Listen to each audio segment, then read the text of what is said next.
Xavier, Jordan.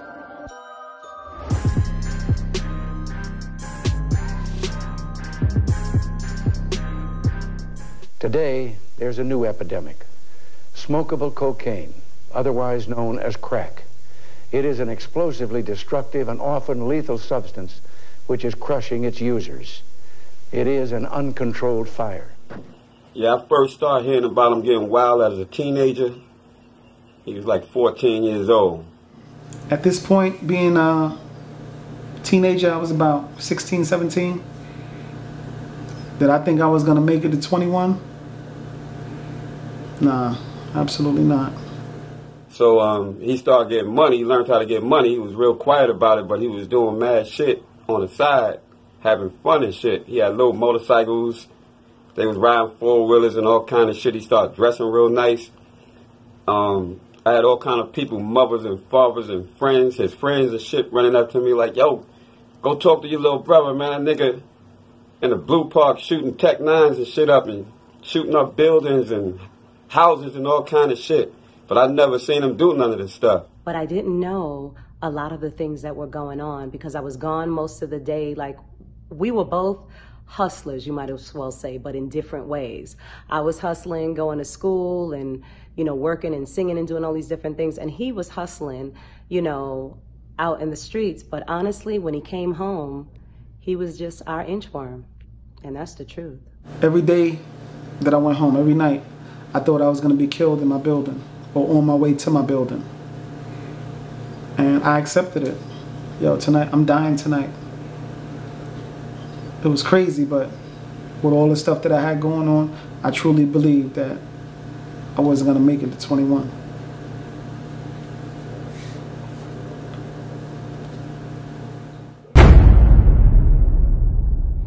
You know, I had a few dudes around me, and in the beginning, it was all fun and games. Out there doing our thing, hustling, making money, going to the movies, out to eat, clothes. It was nothing. We never thought about the dangerous side of things, the violence, the stick-up kids, the shootouts, fighting over territory. It seemed like it wasn't an issue for us because we were so young. And then one day I ended up having an altercation with a gentleman from my projects. I think it was inside of a Chinese restaurant on the outskirts of the projects. Me and the dude got into an altercation, and right prior to that, maybe a week before that, another gentleman from my neighborhood sold me a gun, a .32 automatic. So I get into the altercation with the dude, and it had nothing to do with drug territory. It was just a matter of respect in that situation. We got it popping. I wasn't content with the outcome of the rumble. I didn't get beat up or anything, but I just wasn't in a position where I was superior in that situation. I wasn't the winner, I would say. It was a bunch of them. It was a few of us. I figured it was they had us outnumbered, but I just wasn't gonna settle for that. So later on that night, me and a friend of mine, we threw on our little camouflage outfits. I was like, yo, son, gotta go back and handle this business. So my man was like, fuck it, I'm with you. He had a 22 Derringer. A Derringer is a two-shot. It holds 2 bullets. So he had his 22 Derringer. I got a .32 automatic. We beefing with some dudes in the neighborhood, in our projects. It was like a whole family of them. But I'm like, fuck it. We're gonna do our thing. We can't just let this ride. So at the time, my sister was living in an apartment on the outskirts of the projects. Earlier that day, I had went to Fordham Road and Jerome Avenue. It was like a sporting goods store. They had a bunch of camouflage, what I thought was camouflage, like military outfits, but I ended up purchasing camouflage ninja suit. Cause I put it on, I'm like, what the fuck is this tight shit? But it didn't matter. It served its purpose as far as camouflaging us. So early that day, I bought the camouflage for me and my boy. I paid for it. I stashed it behind my sister's apartment building on the outskirts of the projects. As soon as it got dark, me and my man went up there. We got dressed. Got your toast. I got mine. When we walked out the house, we coming down the block to walk into the projects. Back then, the square Lincoln Town cars was out. They was popping. Most of them were cabs. So I see a cab or a Lincoln Town car drive by us, tinted up. Joint stop. I'm like, yo, son, who that? Why that shit stopping? He grabbed my heat because I don't know what's going on. The back door opened up. A dude I knew from the private houses. And back then, we considered everybody from the private house corny compared to people that lived in the projects. Because we thought, everybody who lived in the private house had money and had a better life than we did. So I see my boy. I'm like, oh, this is private house nigga. So he like, what up? What y'all up to? We tell him what we up to. He said, yo, come to my crib. I'm like, don't you live up the block? He's like, nah, I live over here now. Still in the private house, but in another, like a couple of blocks from Edenwald as well. So we go to the crib. He had a little, his family owned the whole house, but he had a little basement apartment. We go down to the basement. Nigga opened the safe. He had mad guns. I was like, it's on. So we devised this plan to go to Whitestone movie theater, purchase some tickets for a movie, hop in a cab, come back. We was gonna come from the back of Edenwald. We was gonna go through. It was a school over there called John Philip Sousa, and Sousa had a bunch of woods surrounding it. So we parked the cab on the other side of the woods, walked through the woods, walked into the projects to where the enemy was at, handled our business, ran back through the woods, jumped in the cab, went back to the movies.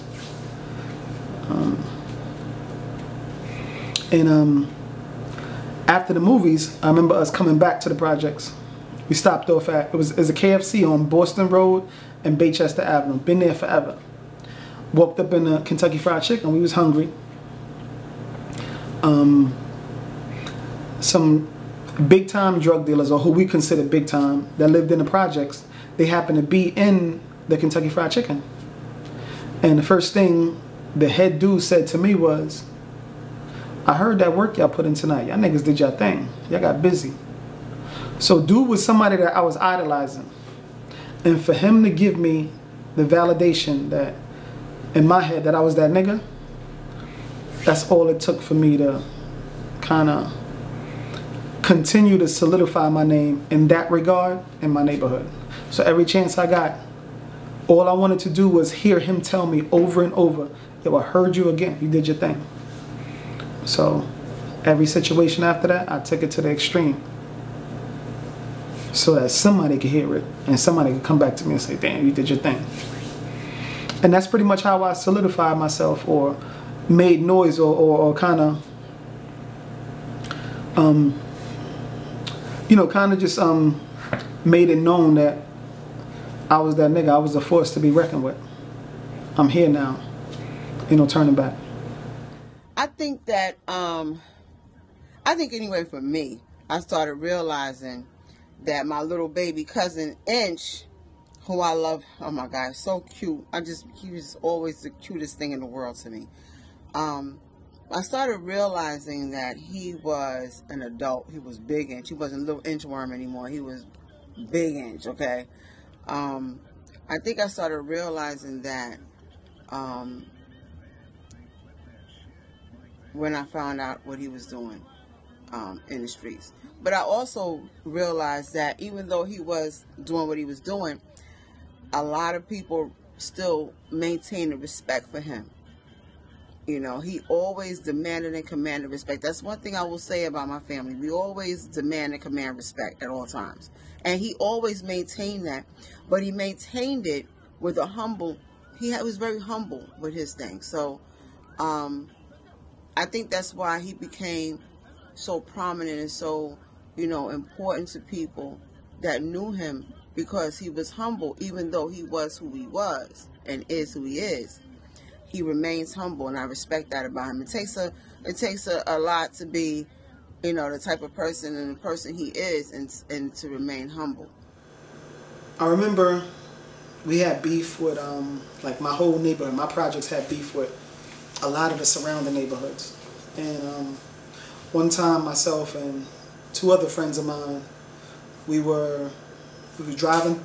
I think we was coming from somewhere. And we went into, as we were going into our projects, we passed a few dudes who were from the other areas that we had beef with, and it looked like they was coming toward our neighborhood. So I'm like, yo, that's so-and-so and them from X, Y, and Z. Dudes we don't fuck with. So they like, nah, fuck them niggas. Go up into the projects, chilling. You know, we chopping it up, doing our thing, and I happened to see the three guys go past where we were sitting at. Dope last night at the Keto, right? Word to mother, yo. Word to mother. Yeah, that's a fact, though. Shorty had the nice body, though, right? Yeah, I seen that. It got wild, though. It got wild.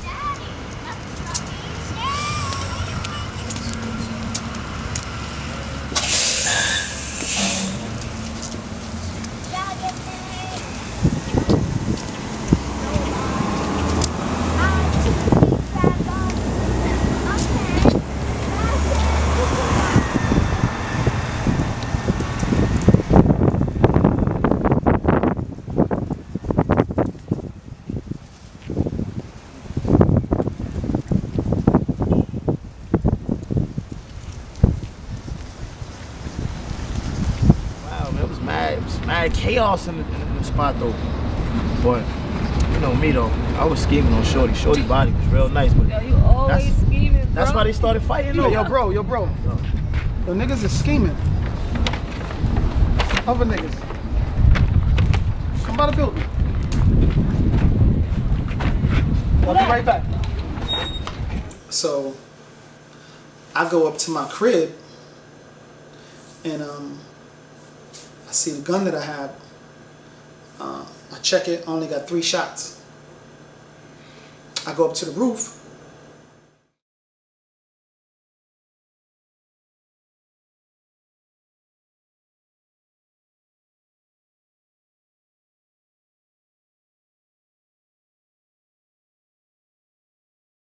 When I look down, I see the ops down there. They up to something. They plotting, planning. They trying to do something. Yo, my nigga, that's Itch right there. Me and the nigga went to Sousa right there in the corner, and y'all know I never forget a face, man. That's him, my nigga. My nigga, I don't know a nigga from Adam, my nigga. What's up, though? Let's run down on these niggas, You already know what's up, man. Absolutely. Damn, man. Yeah, what? Yo, I forgot my hammer, man. This nigga be doing some dumb shit. Yo, I forgot the Yo, shit, this man. nigga is crazy, man. Don't worry, I got the 4-4. Yo, you know what? Let's wait till we properly gripped up and get directly at these facts the right way, how we do, man. It's a fact. Steve. So I come back downstairs, alert my peoples, yo, these niggas is up to something, but I ain't gonna let them get the drop, so I'm gonna run down on them first. At this point, they kind of disappeared on me. So I get up in a whip, boom, I catch them at another location near the neighborhood, runs down on them.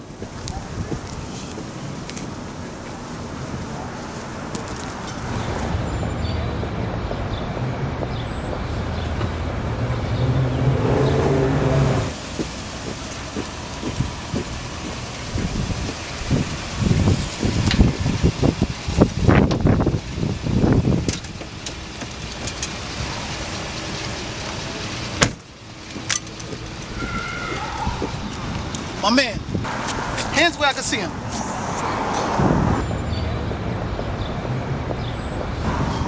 Fuck y'all niggas coming up and eating raw like we not beefing or something. But I'm not no stick-up kid.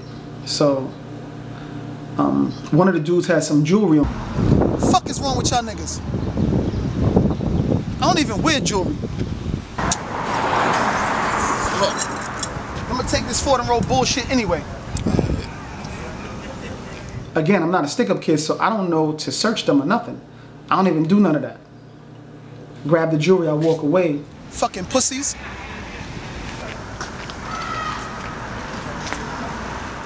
I'm walking back to my car. I think dude pulled what I believe to be a 4.4 Bulldog out.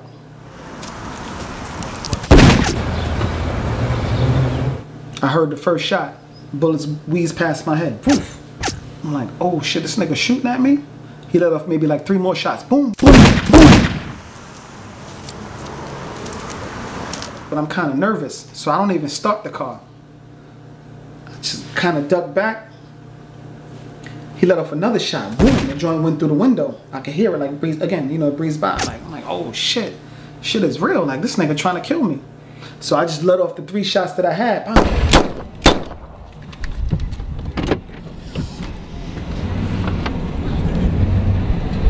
When I look up, dude he's hunched over, holding his groin area. I just takes off after that. And you know, that was a moment in time where I realized, like, you know, dude could have took my life, man. I could have been dead that very moment. But you know, apparently God was with me. It wasn't my time. Definitely a deep situation, though.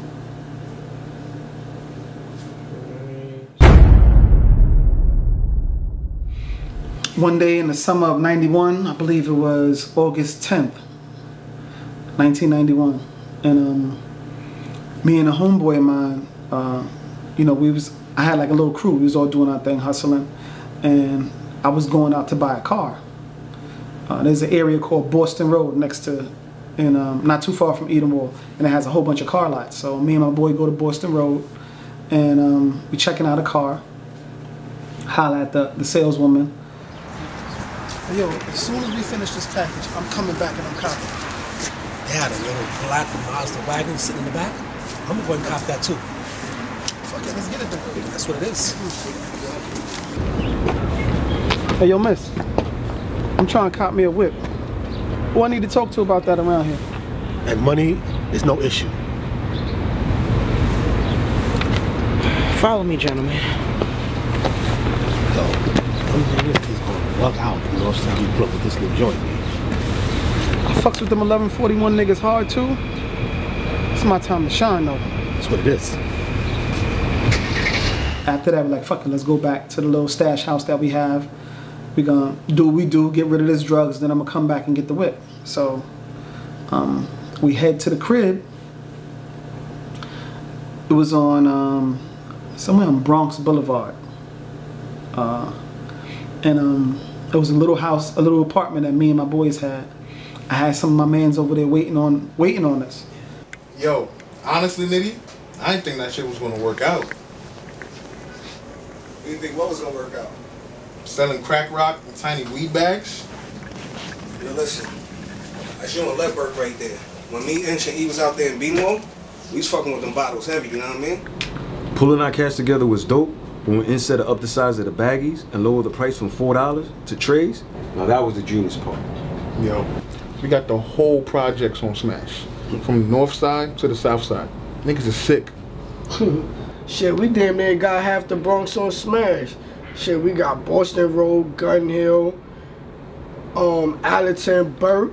Niggas is selling a damn near 1,000 slabs a day. Niggas ain't fucking with us. Yo, what the fuck just happened right now, B?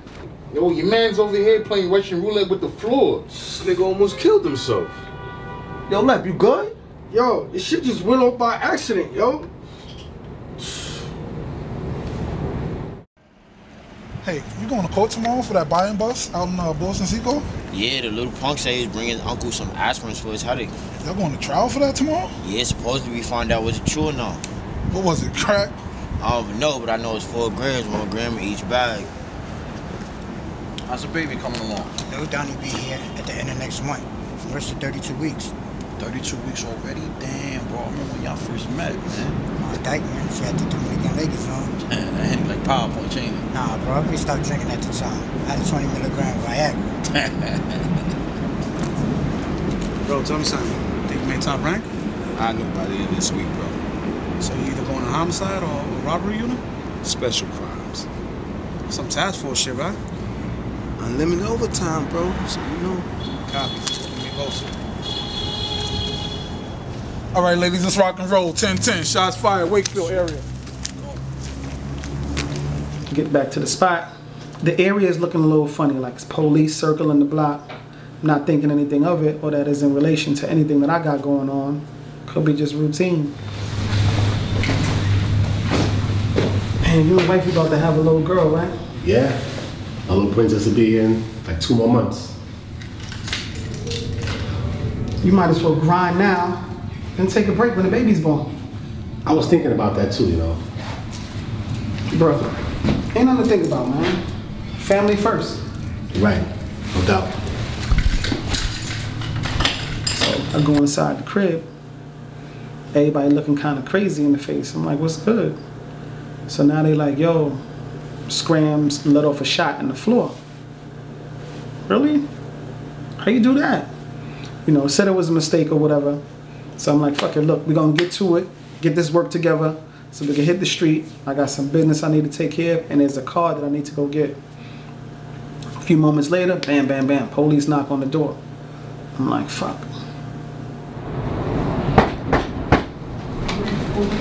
Oh shit. Yo, put everything away. Go here.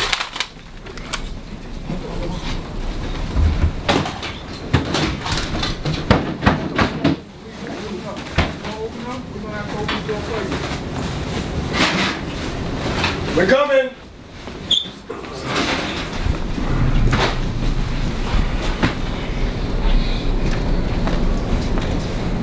How may I help you? There was a report of shots fired at this address. Ain't no guns in here. Who said that? I did. You guys live here? I do. Me and my aunt. But they don't live here. Is your aunt home right now? Nah, she's at work. So you don't mind if you check? You my guest, man. You, go over there. You having a party here, fellas? Over there. We're not even minding our business. Man. Officer, where you want me at? Right here, right here, right here. Stand right there.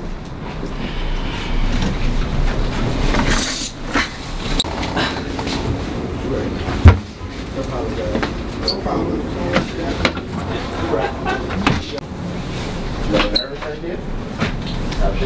So you good? You guys wouldn't happen to hear no gunshots around here, did y'all? Gunshots everywhere, man. You know where you at. It's New York. Anything, fellas? Nah. All right, let's head out. Good day, fellas. Y'all have a nice night. Yeah, you too. Yeah, y'all be safe out there. Be safe. Roll out, pigs in a blanket. Sorry for the inconvenience. Yeah, you have a nice day, man. Come back in, y'all. What we got? Bully. So he tells the rest of his officers, yo, nah, come back in. It gotta be something here that go with the one bullet. So they start searching around. Today's your lucky day. Anybody want to tell us who this belongs to? Y'all all gonna be eating crumbs for dinner. We all got guns. That belong to y'all. Nah, not us. Bingo. Oh. Black keys. What we got? What we got? 7 guns, man. 7 guns. Oh yeah, this is a good collar. Stand up. Yeah, come on, let's go. Hell of a mother. Everybody turn around. Couple more. Y'all gonna hide your backs? Y'all can count that high? Now, I'm thinking me and my crew is getting money. Ain't no need for all of us to go down. Fuck it, I'll sacrifice myself and I'll take all the weight. Stretch your legs. Yo, hold up, man, hold on. Hold up. Yo, everything is mine, man. My mans look at me like, yo, what the fuck is you doing? So I kind of give him the eye, like, nah, don't worry about it, I got this. I'm gonna hold it down. Because in my mind, I'm thinking, if I'm the only one in jail and we doing it, they're gonna be able to take care of me, but we still got the operation running. That's what I'm thinking. So they bring us down to the precinct. Down at the precinct, and I forgot to tell you, one of my mans, he was cooking up some coke, 130 grams. When the police knocked on the door, he put that in the refrigerator. We're gonna stash this right here in the pot. So they only find the guns at first, bring us down to the precinct. Dude asked me, he said, yo, Mr. Thomas, you said all of these guns, these 7 guns that we recovered are yours, right? I looked at dude and said, yeah, they mine. He said, everything is yours? I said, everything is mine. So he was like, I guess this is yours too. And he put the coke in front of me, 130 grams. So I actually got charged with 7 guns and 130 grams. The people that was in the crib with me, they got charged with basically being in the presence of all of this. So I ended up getting the most time.